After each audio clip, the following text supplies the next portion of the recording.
ज़िंदगी से तंग आना एक केमिकल सिचुएशन है। जब कोई बंदा समझता है कि उसे मर जाना चाहिए या उसको अपने आप को ज़ख़म लगाना चाहिए या इस तरह का कोई काम करना चाहिए, तो it is because of a chemical. यानी जिस्म में केमिकल कम्बिनेशन जब ख़राब हो जाती है, जब कुछ केमिकल्स की शदीद कमी वाक़या हो जाती है जैसे सेरोटोनिन, तो आज खुद ख्यालात आते हैं अपनी ज़िंदगी को तहवाला करने के। इससे एंग्ज़ाइटी होती है। इससे एंग्ज़ाइटी होती है कि आपको मुसलसल वो करना पड़ता है जो दुनिया चाह रही है और आपको प्लीज़ करना पड़ता है। जैसे पीपल प्लीजिंग एक चीज़ है। जब हमें मुसलसल तकलीफ़ होती है तो फिर तकलीफ़ नहीं होती। हम जब मुसलसल तकलीफ़ में होते हैं, फ़र्ज़ करें कोई कहीं गया है और वो गिर गया है या सड़क पे चोट लग गई है, तो मुझे ये कि ऐसी एक्सीडेंटल चोट लगने से जो आपको दर्द होती है वो कितनी देर होती है? क्या आप कभी चोट के तजर्बे से गुजरे हैं? क्या जब आपको चोट लगती है तो दर्द यहाँ पे होती है और वो कितनी जल्दी नीचे आना शुरू हो जाती है और थोड़ी देर के बाद बग़ैर किसी दवा के, बग़ैर किसी टीके के आपको कोई दर्द नहीं हो रही होती। तो जो दर्द है उससे आशनाई इंसान कर सकता है। लेकिन वो जो आप बात कर रहे हैं ना, जिसे सुइसिडल आइडिएशन कहते हैं, सुइसिडल आइडिएशन एक्चुअली एक फ़िज़िकल फिनोमेना है।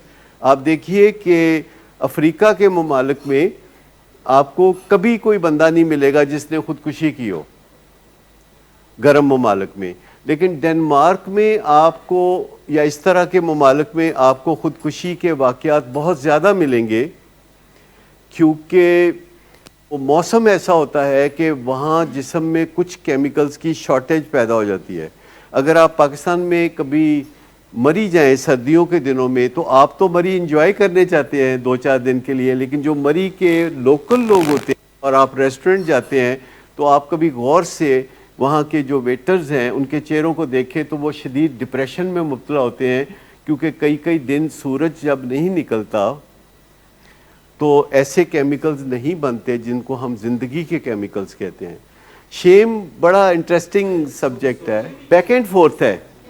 अच्छी सोच भी अच्छा केमिकल बनाएगी, लेकिन बुरा केमिकल भी बुरी सोच पैदा करेगा। मतलब ये है कि ये बैक एंड फोर्थ है।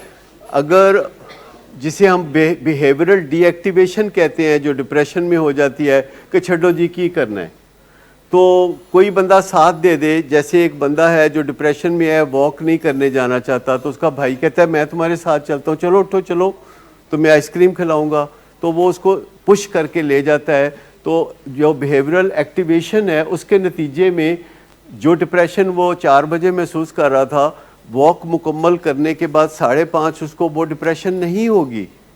तो ये साइंस ने बहुत सारी चीज़ों को स्टडी किया है जिनको आप अपने मकसद के लिए इस्तेमाल कर सकते हैं। Shame is the hallmark of addiction and codependence. यानी आप समझिए कि सिंगल मोस्ट इम्पॉर्टेंट चीज़ जिसके ख़िलाफ़ हमने काम करना होता है वो शेम हीलिंग है। और इस पे इंशाल्लाह आजकल हम एक किताब भी लिख रहे हैं सब प्रोफेशनल्स मिलजुल के, और जल्द ही एक छोटी सी स्टोरी बुक होगी।